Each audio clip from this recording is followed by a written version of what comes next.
mbokk yi asalaamaaleykum wa rahmatulahi taala wa barakaatuhu yéen ñi nga xam ne yéenay topp naafile gi ñu dikk ñeen ci seen naafile bis bi te mooy guddi juróom-ñeenteel ga ku ci julli ñeenti raka bu ci ne mu jàng ci fatiha ak tabat yadaa ñetti yoon ak qul wallahu benn yoon ñeenti raka bu ci ne mu jàng ci fatiha ak tabat yadaa ñetti yoon ak qul wallahu benn yoon des na ko ca bindal tuyaabay muñkat yëpp ak santkat yëpp te dana mel ne wàcce na ab kaamil des na ko bindal itam tuyaabay ku jaamu yàlla juróom-ñaar fukki at yoo xam ne da koo yende woor fanaane koo julli te des na digal ñaari malaaka yuy far ay bakkaaram di ko bindal ay tuyaaba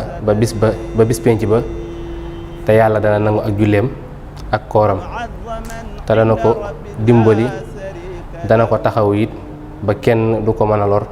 te dana ko musal ci seytaane ak ci njàqareem te bis penc ba des na ko boole ca ñi nga xam ne duñu gis lu leen ragalloo mbaa lu leen jàqaloo te des na ko ubbil juróom-ñetti buntu àjjana yépp mu dugg ca bu ko neex te deesu ko xisaab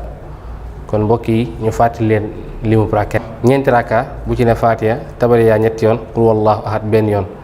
ñeenti raka fatiha benn yoon tabari yaa ñetti yoon qul wallahu